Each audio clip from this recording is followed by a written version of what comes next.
All right, welcome back to Score. We're going beyond the gates and exploring some risky business.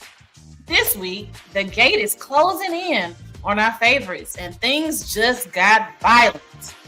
From a shocking stabbing that left Grayson fighting for his life to Jacob and Smitty's investigation hitting a deadly turning point. Nicole and Joey have an explosive face-off, and Vanessa makes a move that has everyone questioning her loyalty. We're looking at Haley's web of lies as Bill begins to uncover a disturbing truth that could change everything. Martin Richardson weighs a risky path toward higher office while the past threatens to drag him down. Fairmont Crest is no longer just about fashion deals and fancy dinners. We're breaking down the fallout of the plasma ring drama and why nobody is safe in the DMV. Let's get into it with episode 73 to 77 of Beyond the Gates. All right. All right, we are here. Here we are. Let's get into the stabbing and the plasma ring. We're going to just dive right into that. So we know that Jacob is undercover, right? And we know how I feel already about Jacob as a cop and him being deep cover. And I think he's absolutely awful at being a cop in general, and especially at being an undercover cop. I really think this is on the long list of things that he's just no good at. Yeah, I know you like Jacob, but I like Jacob too, but I just don't like Jacob as a cop. I don't. Maybe as a librarian, A school teacher. A school teacher, and not a core subject, right? So maybe an ancillary school teacher. I think Jacob would excel at that. I think Jacob would be great as a bagger at Brookshire's or Kroger's, Walmart, with a cop deep cover. Nowhere in the stars for Jacob. I just don't think he's great at it. I think he proves that he is literally out of his depth when it comes to being a cop in general, let alone a cop that is going deep cover. I just don't think that is in the cards for him. And I'm really questioning the writers at this point are we purposely trying to have us dislike Jacob as a cop? So we'll have a point of conversation to say, hey, he's terrible. And this is a cautionary tale, so to speak, to say why following the family business is not necessarily the best path for everyone, and allowing people to delve into the things that they're really actually prone to be great at. You're laughing. And I am so serious. I am so serious. I mean, you just went on a tirade, and I loved it. It was and because it's genuine. I meant that from the depths of my soul. He irks me as a cop. He really does. I think it's horrible. My opinion. I can't disagree with you, but you know what? Since we're going on it, I'm just gonna say it. I've been holding this in for I don't know how long. But for some reason, they keep putting Jacob with Smitty. And sometimes their scenes are just a little too close together. And I'm just like, what's really going on between these two? It is a little homoerotic. I would agree with you. I would agree. And maybe I'm just grappling at straws too. I don't know. But I don't disagree with you. I don't. I don't. But so there's a question wrapped up in all of that that ranting I just went on. So in this week's episodes that we're covering, Ren actually stabs Grayson in the hospital stairwell, right? So do you think this was a message that was intended solely for Jacob, or do we think that it is Ren starting to kind of go rogue from Dr. Leah Whitmore's orders? I do think it was a message for Jacob. I think what probably was supposed to happen was he was supposed to have done something similar to that with Jacob, but because he feels whatever it is that he feels for Jacob, he didn't want to do it to Jacob. and as long as he did it to someone, but he also knew that by doing that to Grayson, that would affect Jacob and make him, toe the line, if you will. I agree, 100%. And for me, also a little bit of a fence straddling moment as well, because you did kind of go rogue. That was not the plan, but at the same time, you knew the message would be well received from Jacob. If someone else had to pay for your mess up, and so agreed there. So we know at this point, Grayson is pretty much bleeding out in the hospital stairwell. And so Jacob ignores the 911 text while he's standing right in front of Rand. So how will Jacob handle the realization that his undercover obsession directly led to Grayson's attack? So how do you think he's going to process the fact that he's basically the reason why Grayson got stabbed? I don't know how he's going to do it. If I were him, I would just act like it meant absolutely nothing to him and just keep doing what he's doing. That's just me. That's just how I process things. Because if he were to overreact or react in some other kind of way, then it would put him in jeopardy, meaning his own personal life, if you will, and definitely the investigation. So hopefully he doesn't overreact. Well, we know he's terrible at his job. So I don't have a ton of faith in how he will handle the situation. Just the fact how he was pressing Grayson so hard, with changing the drops and everything out the gate, I feel like was just very rookie, very immature, just not very professional. I just have no faith. So I'm interested to see how it'll play out. So when you're not of a particular world, whatever the world is, you just kind of go with the flow so you can understand the dynamics, and you just kind of like roll with it so that you can, and maybe if anything, ask questions. Why here? Why not somewhere else? Just ask the question. Even if, I don't know, like you definitely, as a cop, you don't want to put someone else's life at risk. And by, just trying to make things up as you go along, that's just not wise.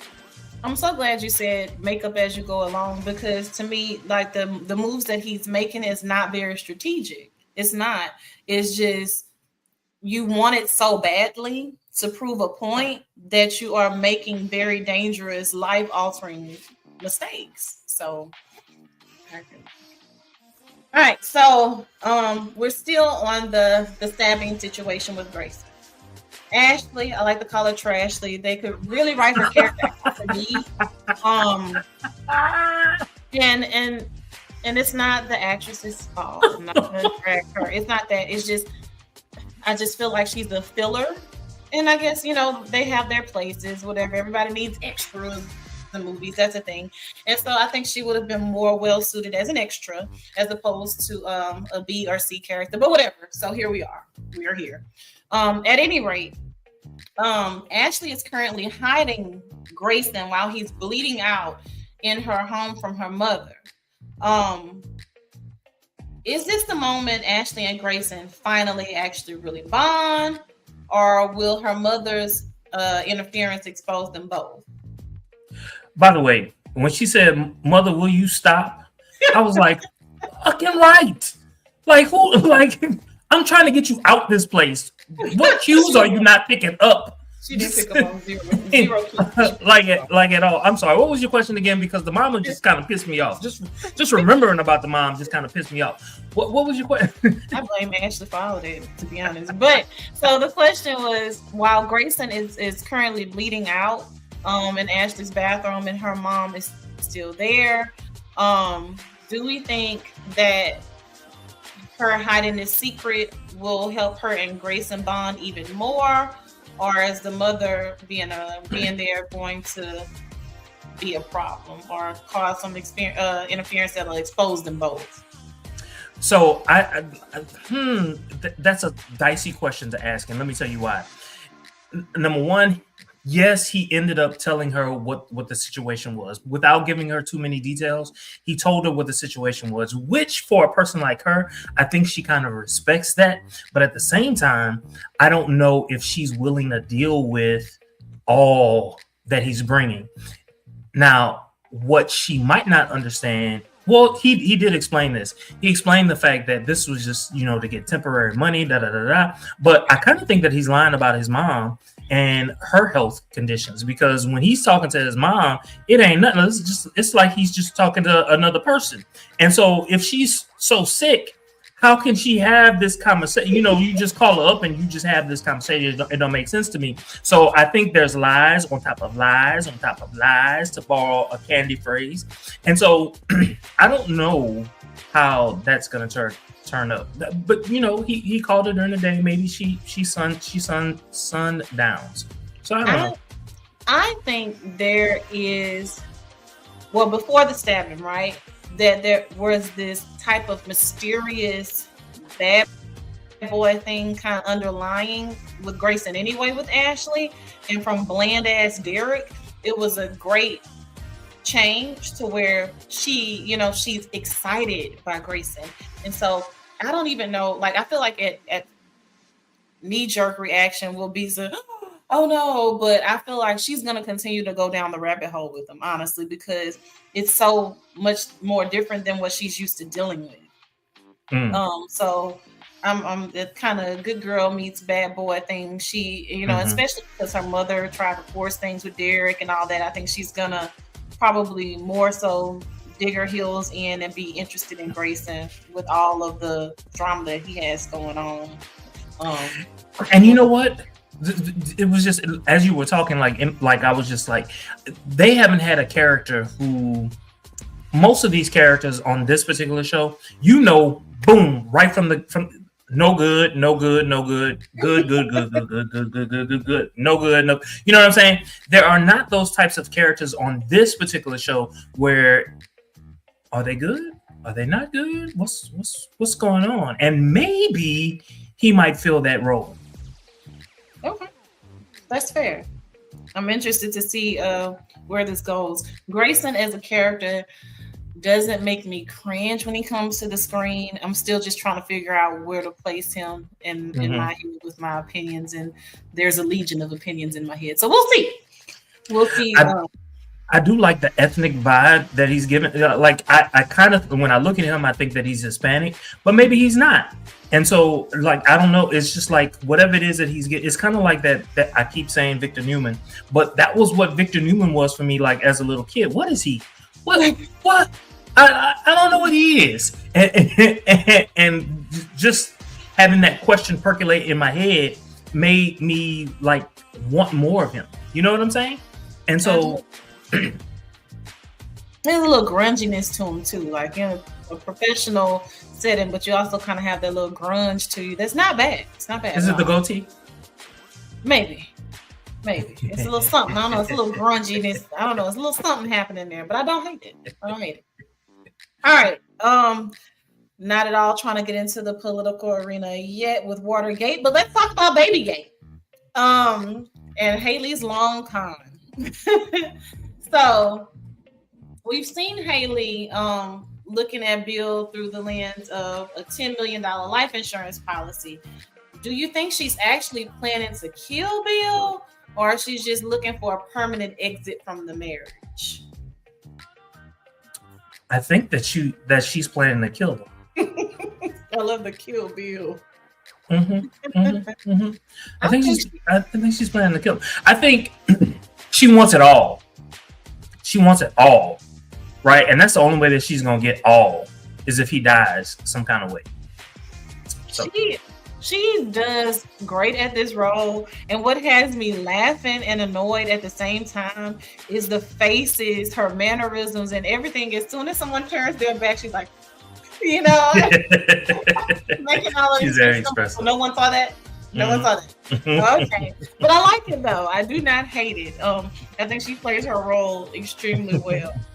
Now, you know what? I did read something online, and they were like, they were kind of upset with her character. Okay. In front of Bill, in front of Bill's kids, and even the what's their last name? I keep forgetting their last name. It's only because we're doing this. I can't Hamilton. remember. Yeah. Not the Hamiltons. The people, the family, the Oh, main the family, Duprees. The the Duprees. Duprees.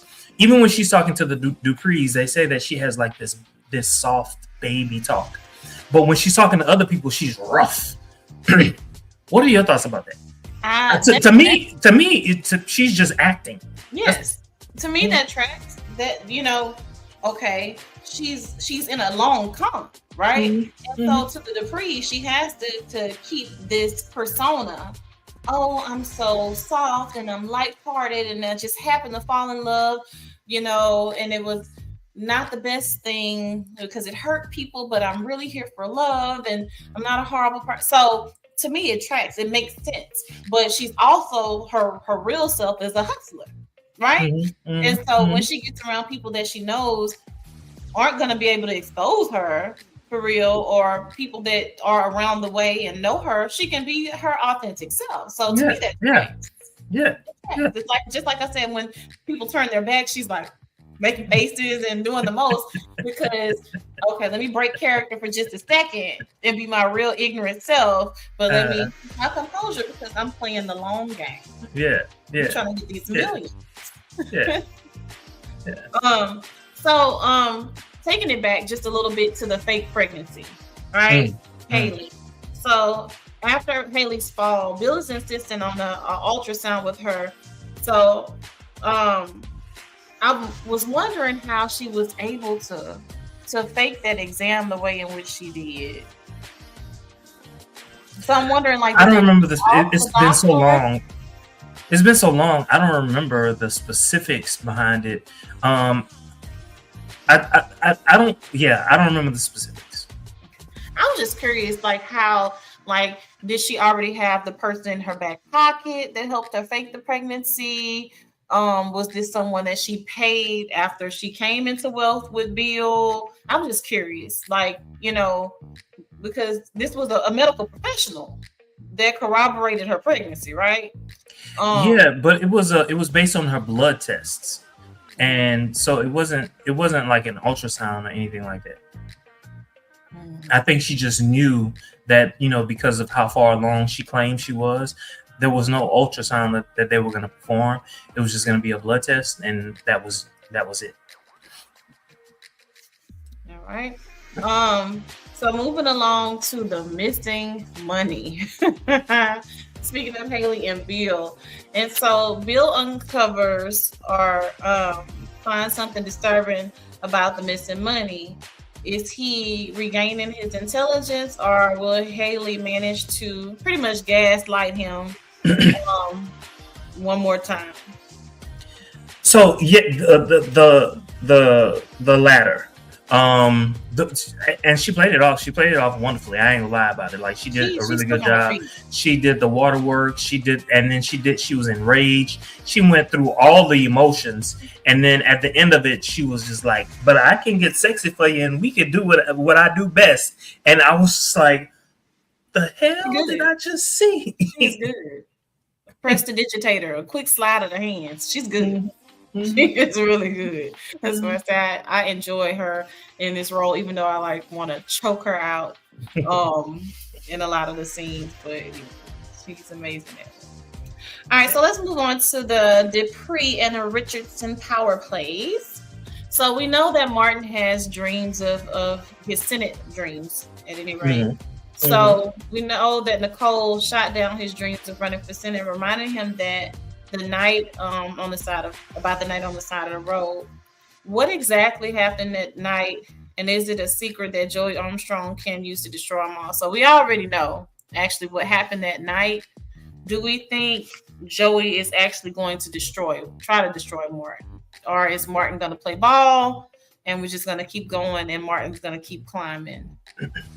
No. So Joey is not going to destroy him. I think in that particular moment when he was having that conversation with Nicole, or when he alluded to it with Nicole, he was just reminding Nicole, look, we all have skeletons, basically.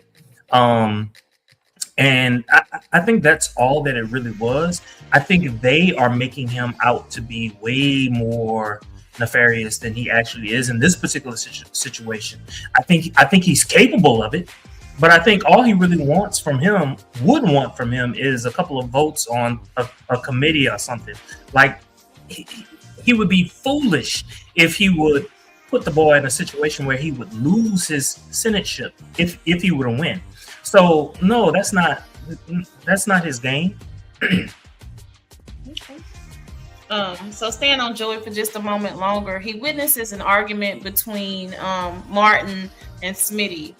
And so he made him an offer that he might not refuse. So is Joey trying to help Martin, or is he setting a trap to gain some type of upper hand, so to speak? I mean, to me, he already kind of has the upper hand because of the other situation, but it's his offer to help him, like with his private detail of Smitty without Smitty knowing.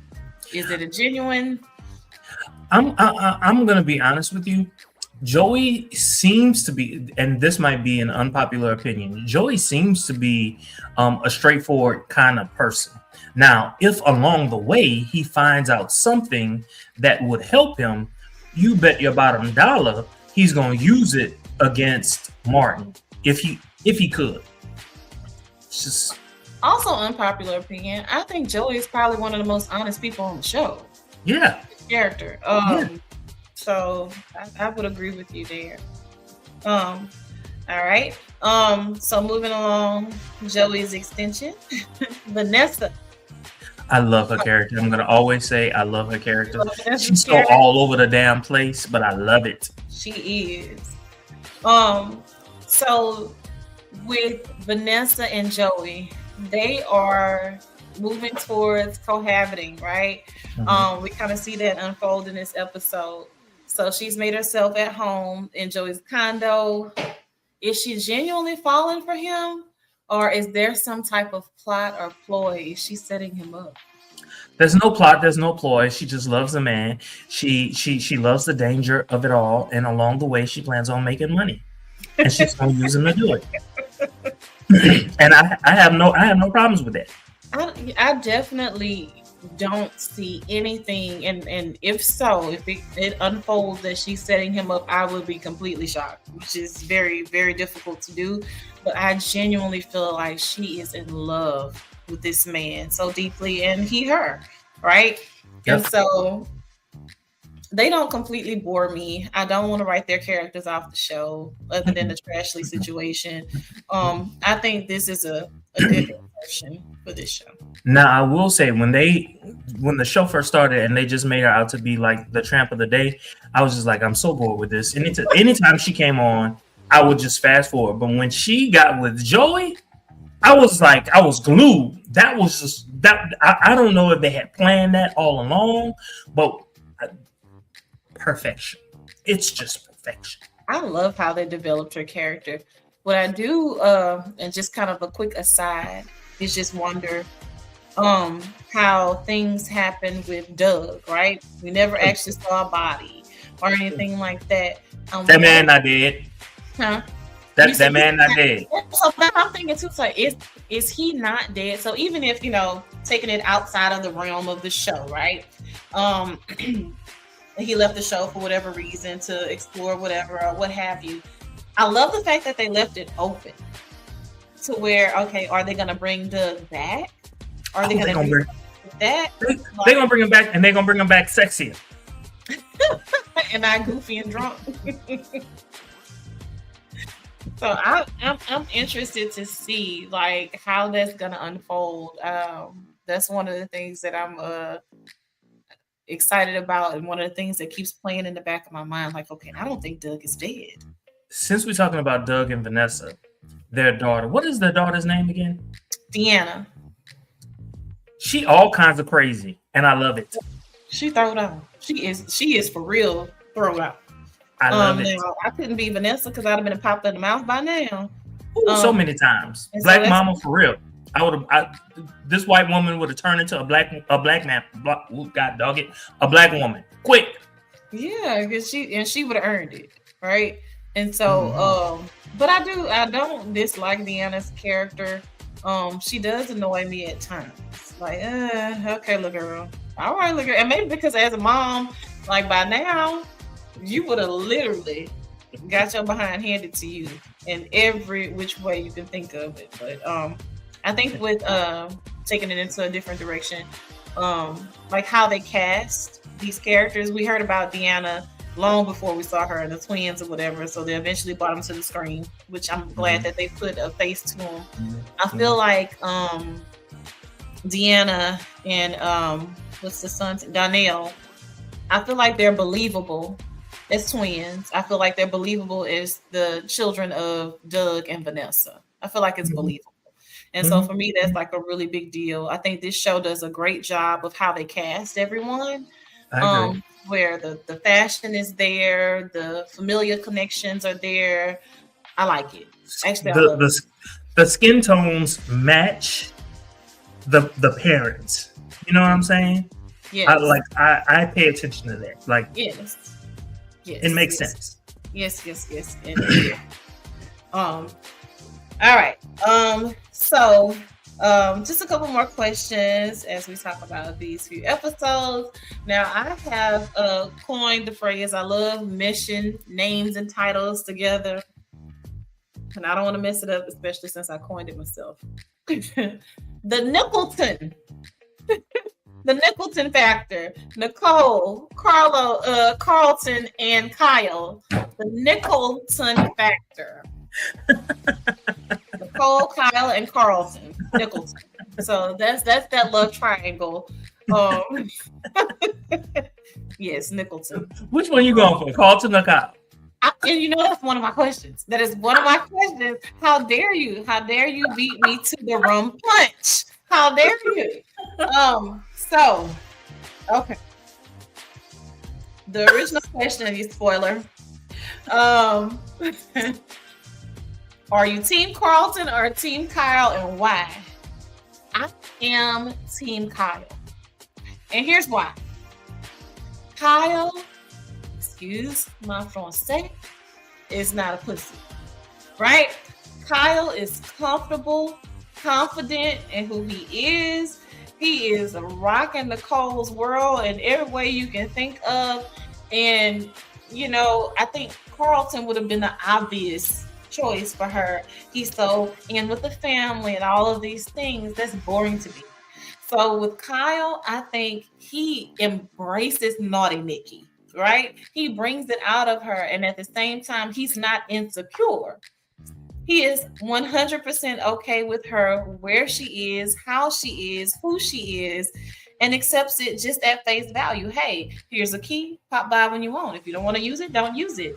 I am going to be here for a bit. If you want to go deeper, we go deeper. If you want to stay surface, we'll stay surface. No problem. I love the confidence that is the man that is Kyle.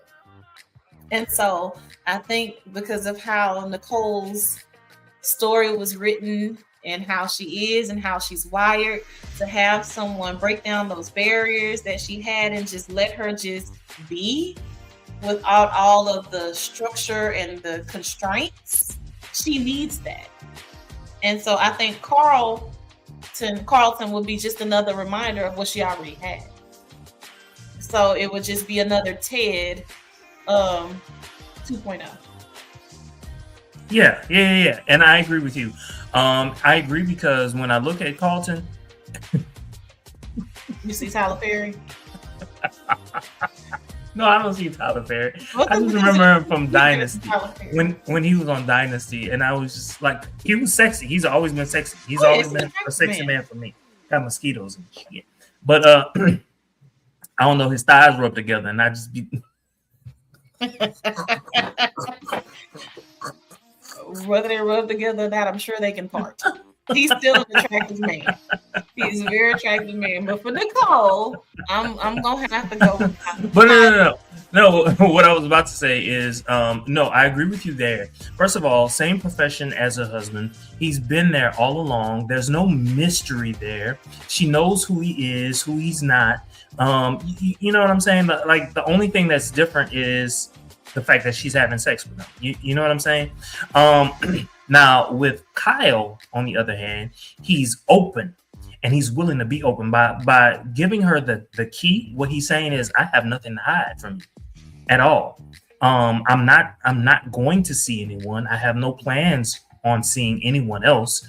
I'm telling you that I have kids just like you have kids.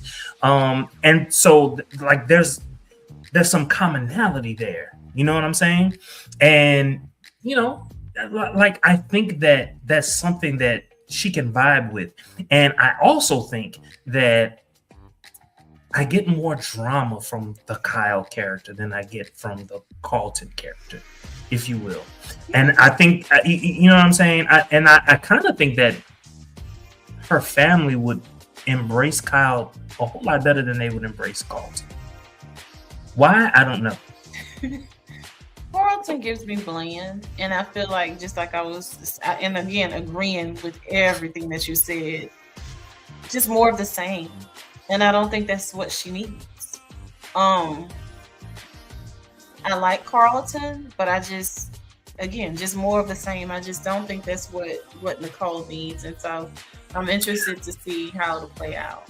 I do have to say this. If the two of them, if Kyle and Nicole get together, then his storyline is going to have to increase. And I think that if his storyline increases, they're going to have to bring more characters like his kids. You know what I'm saying?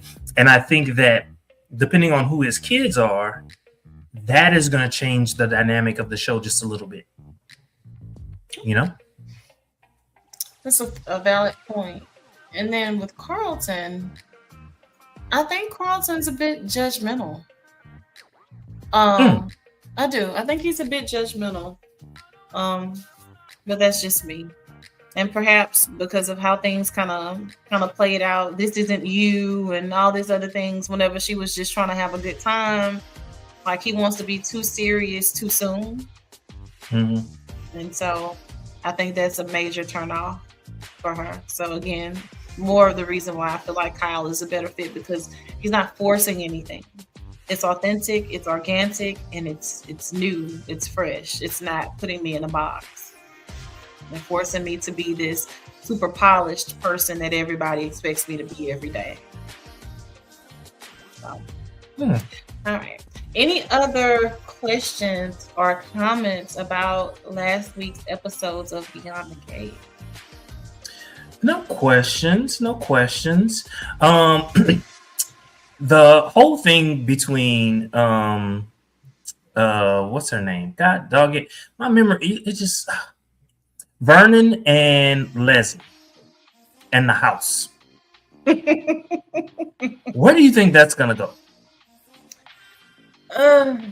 I think I love seeing Leslie going toe to toe with whomever, wherever, however. Don't care about the tax bracket, the upbringing, what fork you eat with. I love it. I love that. But at the same time, I think she's out of her depths when it comes to Vernon Dupree. And so I think Leslie may possibly exhaust her funds into this house. That she's so I can't remember what episode it was, but Vernon or somebody threw it out there like, she had a statue of Aegis Elba, all of this. She was doing. Maybe I want to know if they naked. Well, knowing Leslie, of course they are. Of course they are. So I think she's gonna end up exhausting her funds.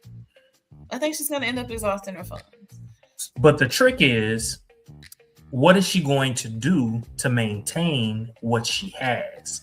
I think that's upcoming. I think that's a couple seasons down the road.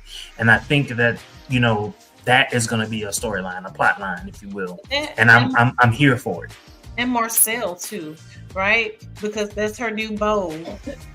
She's like falling or has fallen in love with him, and he's seemingly her. But is it some type of way to just kind of keep her in check and just keep a close eye on her? Is he still working for Joey? Or of course he's still working for Joey.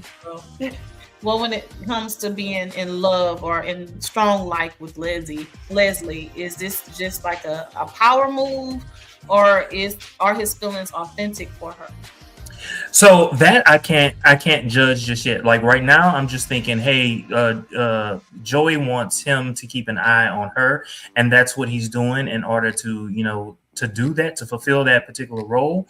Um, but if he really, truly, honestly feels it, like, look, he's a man, right? His wife is no longer, and so he's gonna turn to her. He And she's he attractive, right? he She's is attractive. She's exciting, you know. And hell, he's a cop, and he's actually a good one, right? And yeah, so this is just appealing. dirty. He's just dirty. But I mean, she's dirty too. So two peas of a pie. Right? Two dirties make a clean. Maybe not. Um. All right, Mayfair to 10. This week's episode. You know what? I'm trying to remember what I gave last week. I think it was either a 7 or 8. I'm gonna give it an 8.5. I'm gonna give it an 8.5. Okay. Um, for me, it'll probably land around a 7.5 or an 8, simply because at least we got to see some blood, a little bit of action here. Bill digging in a little bit deeper and seeing something's going on with the account. So we got a little teaser of Haley possibly getting caught up. I love that. I love the fact that Kyle returned. So a few reasons why. Definitely not in the 9-10 range because we have room to grow. And so yeah. I like what they're setting up. Okay, so the fact that Bill is going to become the co-executor of her estate, that is setting up a lot of drama.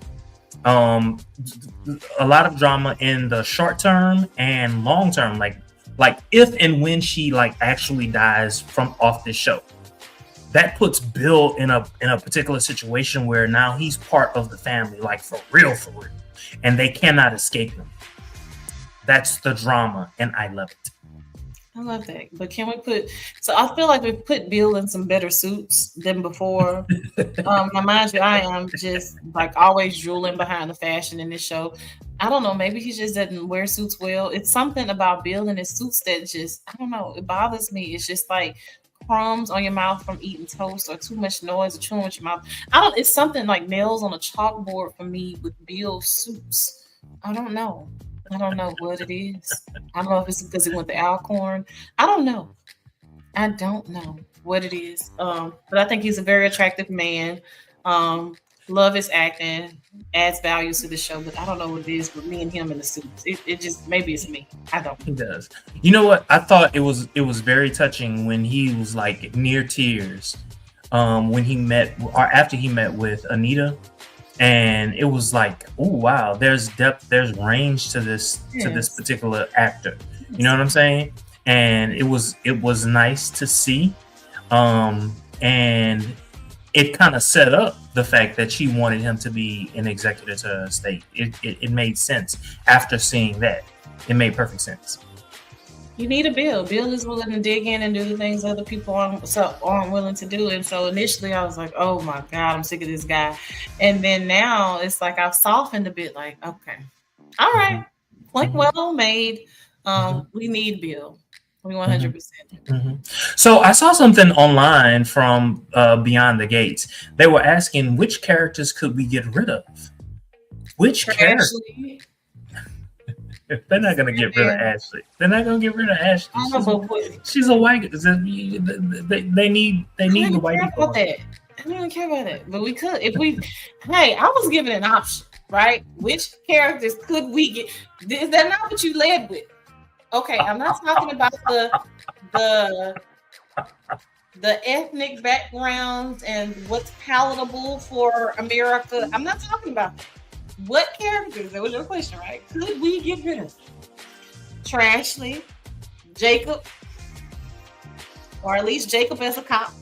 Let's just go ahead and put him where he needs to be in the Walmart bagging out something or Amazon. I don't know, but An definitely Amazon delivery man. That would be sexy.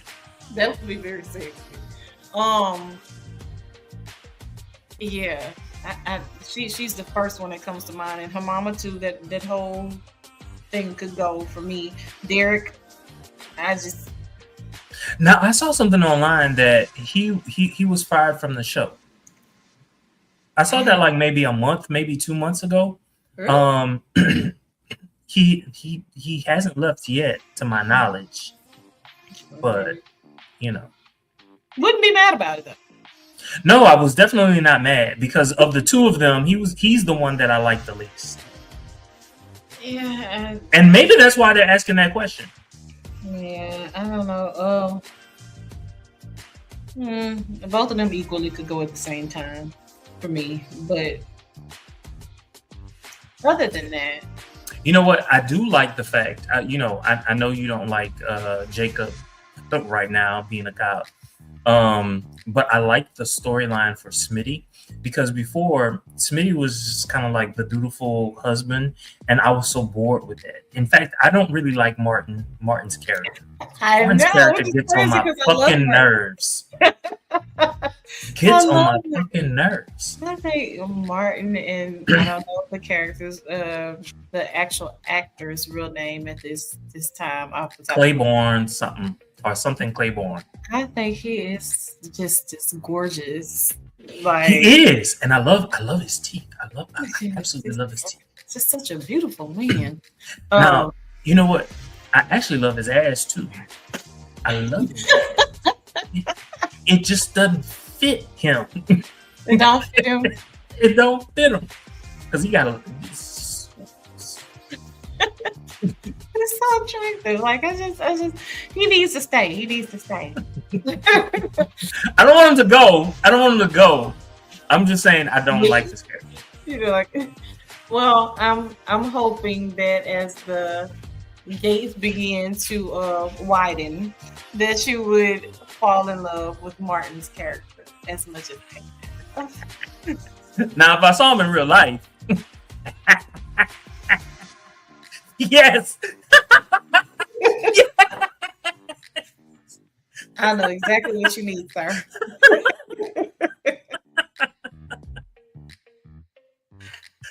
All right. Anyway,